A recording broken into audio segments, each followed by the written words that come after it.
Cat exam clear करने के लिए आपको कोई भी किताब पढ़ने की ज़रूरत नहीं है except quantitative aptitude by Arun Sharma. बस किसी भी अच्छे कोचिंग का एक अच्छा सा टेस्ट सीरीज़ ले लो जिसमें कि सब कुछ कवर्ड हो, सेक्शन वेक्शन सब कुछ। अब आते हैं हम सेक्शंस के ऊपर। DILR हर दिन आपको एक सेट सॉल्व करना ही करना है।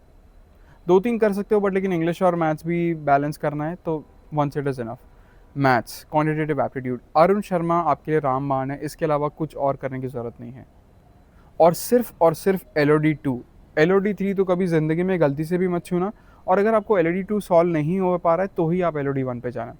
चैप्टर्स में क्या है यार, अब जैसे कि परसेंटेजेस हो गया, मिक्सचर एंड एलिगेशन हो गया, रेशियो एंड प्रोपोर्शन हो गया, प्रॉफिट एंड लॉस हो गया, मैं आपको लिस्ट डिस्क्रिप्शन में दे दूंगा। ये चैप्टर्स को आपको पक्का करना ही करना है क्योंकि इसी से जनरली क्वेश्चन, मतलब और भी चैप्टर्स आते हैं बट इसी से मेन चंक आता है और इसी से आप बहुत सारी चीज़ें सीख भी लोगे। बट आपको लगता है कि आप HCF LCM में वीक हो और डिविजिबिलिटी रूल्स और ये सब बेसिक कॉन्सेप्ट्स में वीक हो तो नंबर सिस्टम चैप्टर में जाना। बट मैं इसमें कॉशन देना चाहूँगा, नंबर सिस्टम ना एक बहुत ही डीप चैप्टर है।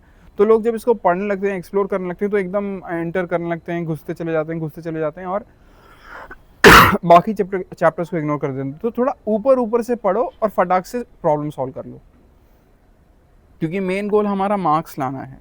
हम अभी मैथमेटिशियन बनने के लिए तो नहीं निकले हैं। तो धीरे धीरे कि ये क्या बोल रहा है, ये क्या बोल रहा है, ये क्या बोल रहा है, आपने सीख लिया, HCF LCM आपने पढ़ लिया, सीख लिया, 5 प्रॉब्लम्स किए, चलो अब इस सेक्शन पे आ जाओ। और बाकी चैप्टर्स को भी आपको इग्नोर नहीं करना है, किसी भी चैप्टर को इग्नोर मत करना क्योंकि आपको पता नहीं कि कैट में कहाँ से क्या आ जाए। हर चैप्टर को, और मान लो कोई चीज़ नहीं भी समझ में आ रहा है, जैसे मान लो आपको सेट थ्योरी नहीं समझ में आ रही है जिसमें कि लोगों को कि इतने लोग फुटबॉल खेलते हैं, इतने लोग क्रिकेट और हॉकी खेलते हैं, तो अब बताइए कि कितने लोग कोई भी गेम नहीं खेलते हैं। तो ऐसे क्वेश्चन मेरे कुछ दोस्तों को कन्फ्यूजिंग लगते थे। बट लेकिन अगर आपने ऊपर ऊपर से भी थोड़ा बहुत भी सीख लिया ना, LOD 2 सॉल्व करने के लायक हो गए ना, दैट्स इट, काफ़ी है। हर चैप्टर को थोड़ा, और अगर नहीं भी कर पा रहे हो तो स्किप कर दो, पहले मेन चैप्टर्स को कवर करो फिर वापस से लेकिन आ जाना। अब आते हैं हम इंग्लिश के ऊपर। लोग बोलेंगे एऑन एसेस, लोग बोलेंगे रेनन मार्टिन, नॉर्मन लुइस का A to Z। कोई किताब को छूने की ज़रूरत नहीं है भाई, आपके पास टाइम नहीं है। हर दिन 2 पैसेजेस सॉल्व करो, बस काफ़ी है, मोर देन सफिशिएंट। इसी से आपका पैरा जंबल्स भी हो जाएगा, इसी से आपका पैरा समरी भी हो जाएगा, इसी से आपका ऑड मैन आउट भी हो जाएगा, सब कुछ हो जाएगा, ट्रस्ट मी। मैं मानता हूँ कि पूरी की पूरी दुनिया मेरे खिलाफ अभी बोलने लगी कि नहीं भाई एओनेसिस पढ़ना चाहिए, न्यूज़पेपर पढ़ना चाहिए, नॉन फिक्शन फिक्शन। पर लेकिन मेरा सिर्फ यही टेक है यार, देखो अगर आप 4 साल पहले ऐसे लीजरली पढ़ रहे हो न्यूज़पेपर वगैरह तो वो आपको कैट में पक्का हेल्प करेंगे, वो आपके लिए अच्छा भी है, ठीक है आप पढ़ रहे हो। 5 महीने पहले कोई ये मस्ती नहीं करता है क्योंकि क्या होता है कि पैसेजेस को मैं क्यों इतना ध्यान दे रहा हूँ, जब वो ऊपर टाइमर चल रहा होता है तब आपकी हालत ख़राब होगी। फिर आप क्वेश्चन पढ़ने के लिए जाओगे, आपको कुछ समझ में नहीं आ रहा है। ये सारी चीज़ें अगर आपने 1 महीने में सीख लिया, अगले महीने में से आपका इंप्रूवमेंट बहुत ज़्यादा हो जाएगा। आपको टेंशन लेने की कैपेबिलिटी अच्छी हो गई है, कॉम्प्रिहेंडिंग एबिलिटी अच्छी हो गई, क्वेश्चन को समझने का और एक्सपेक्ट क्या करता है ये एग्जाम गिवर कि कैसे कैसे क्वेश्चन वो सेट करेगा, वो आपको समझ में आने लग गया। ये अगर आप Aon assess newspaper leisurely uncle की तरह पढ़ रहे हो, अरे वाह यार आज का आर्टिकल बहुत अच्छा, ओ World War 3 होना, कुछ फायदा नहीं है भाई। आप वो टेंशन में नहीं पढ़ रहे हो, आप क्वेश्चंस कैसे पूछे जा सकते हैं उसका आपको कोई आइडिया नहीं है। फिर 1 महीने के बाद जब एक्चुअल पैसेजेस पे जाओगे, अरे भाई ये सब क्या हो रहा है, मैं तो एऑन एसेस पढ़ के आया, मुझे कुछ समझ में क्यों नहीं आ रहा है। सो इसीलिए सिर्फ हर दिन 2 पैसेजेस करो, आपकी इंग्लिश बहुत इंप्रूव हो जाएगी। और जब आप 1 महीने के लिए सिर्फ 2 पैसेजेस हर दिन सॉल्व करोगे ना, तो इससे आपकी कॉम्प्रिहेंडिंग एबिलिटी अच्छी हो चुकी है, रीडिंग स्पीड अच्छी हो चुकी है, आप एनालिसिस अच्छे से समझने लग गए हो, इनर डेप्थ भी समझने लग गए हो क्वेश्चंस का। इसके बाद आप जब पैरा जंबल्स और पैरा समरी करने के लिए जाओगे वो इजीली सॉल्व होने लगेंगे। इसलिए मैं बोल रहा हूँ कि पहले सिर्फ 2 पैसेजेस हर दिन करो, बाकी सब चीज़ बाद में हो जाएंगी इंग्लिश की। आपका पक्का है कि 99 अबव आएगा इंग्लिश में परसेंटाइल अगर आप सिर्फ हर दिन 2 पैसेजेस करोगे। अब आते हैं कि कैसे आपको क्वेश्चंस को अप्रोच करना है। पैसेजेस के ऊपर ही रहते हैं। जैसे मान लीजिए कि आज आपने अपना टेस्ट सीरीज़ खोला, पहले आप पैसेज सॉल्व करने के लिए जा रहे हैं और वहाँ पे टाइमर चल रहा है, आपने पढ़ना स्टार्ट किया, आप आधा भी नहीं पढ़ पाए और टाइम खत्म हो गया, ठीक है, नो प्रॉब्लम। अब इसके बाद क्या करो, फिर से आपको क्वेश्चन सॉल्व करना है, वो टाइम खत्म हो गया वो सब ठीक है, अब सोल्यूशन पे मत चले जाना, स्टॉप वॉच स्टार्ट करो, क्वेश्चन को फिर से पूरा पढ़ना स्टार्ट करो, एक एक पॉइंट कि कितना आपको देर लग रहा है पूरा पैसेज को समझने में।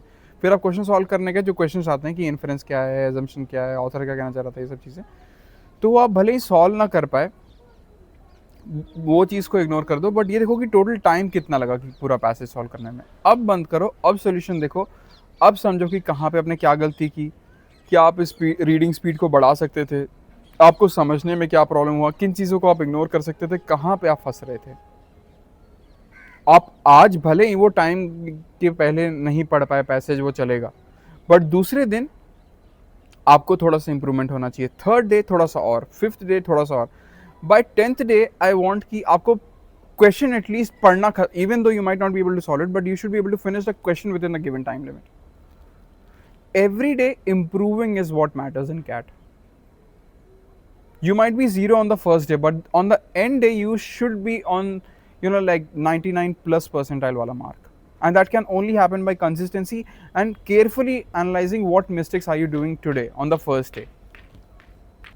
आप अगर बस क्वेश्चन सॉल्व करते चले जा रहे हो ना कि भाई मैं 10,000 क्वेश्चन कर लिया, मैंने 15,000 क्वेश्चन कर लिया, उसका कोई मतलब नहीं है. वही अगर आपने 100 क्वेश्चंस को भी थॉरली स्टडी किया कि ये ऐसे होता है, इसको ऐसे अप्रोच करते हैं, यहाँ पे मैं गलत कर रहा हूँ, वो ज़्यादा मैटर करेगा लॉन्ग रन में. तभी आप कुछ सीखोगे, तभी आप डेवलप हो सकते हो. So it's not about solving 10,000 questions, but about understanding each and every question you have solved and being a better version of you on the next day. दूसरी चीज़ क्या है यार कि स्टार्टिंग में क्या होगा ना, लोग बोलेंगे अरे मेरा 90% आ रहा है, मेरा 95% आ रहा है, कोई बोलेगा कि मैंने ये कर लिया है, कोई बोलेगा कि मैं ये पढ़ रहा हूँ, कोई बोलेगा मैं वो पढ़ रहा हूँ. किसी चीज़ से बॉदर मत होना भाई, किसी को अपना रिजल्ट सुनाने की ज़रूरत नहीं, किसी से भी कुछ भी डिस्कस करने की ज़रूरत नहीं है. आप बस अपने पाथ पर कंसिस्टेंटली चलते रहो. आज भले ही आप 0% पे हो, 10% पे हो, आप फाइनली देखोगे कि आपका खुद पता नहीं कहाँ से तो 99+% आने लग रहा है. मैं खुद अपना एग्जांपल में किसी और की बात बताऊँ, मैं कैजुअली देता था यार, मैं स्टार्टिंग में सीरियस नहीं था. जब मैंने ऐसे ही मॉक का टेस्ट सीरीज ज्वाइन किया था, मैंने पहला मॉक दिया भाई, मेरा 80 के अराउंड आया, उसके बाद 70 कुछ आ गया, उसके बाद 60, और मेरा कभी भी ज़िंदगी में 90 नहीं आया था यार, ये जो टेस्ट सीरीज़ के मॉक्स होते हैं उसमें. और बाकी लोग के क्या बड़ी बड़ी छोड़ते रहते थे, कुछ भी आलतू फालतू बोलते रहते थे. फाइनली मुझे रियलाइज़ हुआ यार कि ये लोग ना ऐसे ही अपने, मतलब ये लोग रिजल्ट, या तो ये लोग पहले के क्वेश्चन को सॉल्व कर लेते होंगे जिसके कारण इन्हें सब चीज़ पता रहती होंगी, या फिर कहीं से कुछ पढ़ के इनके आते थे. जब फाइनली कैट में नए क्वेश्चन आते हैं तो इनकी फट जाती है. So don't be bothered about what other people have to say, you just be on your path. In fact final exam के दिन भी जब मैं बाहर आया, स्लॉट 1 का ये एनालिसिस, स्लॉट 2 का एनालिसिस, यूट्यूब पे लोग क्या क्या बोल रहे हैं, नेट पे ये लोग बोल रहे हैं. जब मैं एग्जाम सेंटर से भी बोला भाई तूने इंग्लिश का ये वाला कर दिया क्या, वो वाला कर दिया क्या, मुझे लगा भाई मेरा 80% भी आ जाए ना तो मैं एकदम नाचूंगा. जब मैंने फाइनली रिजल्ट देखा भाई, मेरा 99.16 था और किसी का आसपास भी नहीं था. कितने लोग तो उसमें से 90 तक नहीं लेके आए थे. फिर तीसरी चीज़ आती है आपकी एक्यूरेसी. इसके लिए यार मैं बोलूँगा आप अपना स्ट्रैटेजी खुद से बनाओ, क्योंकि ये कोई जीमैट का एग्जाम तो नहीं है अडैप्ट कि अगर आपने पहला क्वेश्चन गलत किया तो फिर आपको इजी क्वेश्चन देगा, फिर अगर आप सॉल्व कर दोगे तो टफनेस बढ़ते चल जाएगी. ऐसा कुछ तो है नहीं. मैक्सिमम मार्क्स आप कितना स्कोर कर सकते हो उस पर रहो. तो 20 मार्क्स जो आप दोगे, जो कि हर मार्क आप ध्यान से दोगे, तो उसी समय अपनी स्ट्रैटेजी बना लेना कि आपको क्या सूट हो रहा है. जैसे कि जैसे मान लो 66 क्वेश्चन आते हैं, मेरा ये रहता है कि मैं 62 अटेम्प्ट करूँगा भाई, 7 गलत हो मुझे कोई फ़र्क नहीं पड़ता है. मेरा दूसरा दोस्त है, वो बोलता है मैं 51 अटेम्प्ट करूँगा, बट मैं कोशिश करूँगा कि एक से ज़्यादा गलती तो हो ही ना. तीसरा हमारा दोस्त है भाई, उसको उतना आता वाता है नहीं, तो वो क्या करता है कि भाई मैं 45 के अराउंड तो पक्का है कि मैं जानता हूँ, उससे मेरा कोई परसेंटाइल तो आना है नहीं, तो मैं क्या करूँ, मतलब 45 में भी वो श्योर नहीं है कि ये उसके हो रहे हैं या नहीं हो रहे हैं. तो वो क्या करता है, तो 45 से थोड़ा ज़्यादा ही, थोड़ा गेस वर्क, थोड़ा ये होता है ना कि थोड़ा फ्लूक्स भी मार देगा, एंड 54-55 तक ले जाएगा अटेम्प्ट, बट उसका भी 97% आ गया था, 97.32 या समथिंग. तो इसीलिए एक्यूरेसी के लिए आपको अपनी स्ट्रैटेजी खुद से बनानी पड़ेगी, इसमें कोई आपका कुछ मदद नहीं कर सकता. और हाँ, तो फिर स्कोर के बारे में मैं एक और चीज़ बताना चाहूँगा. जैसे कि मैंने बोला ना, मैं 62 अटेम्प्ट किया, 5-7 गलत. उस दोस्त ने बोला कि 51 अटेम्प्ट करूँगा, 1-2 गलत. 45 वाला बोला कि मेरा तो कम ही है भाई, और फिर वो जो 10 क्वेश्चन एक्स्ट्रा अटेम्प्ट कर देता है.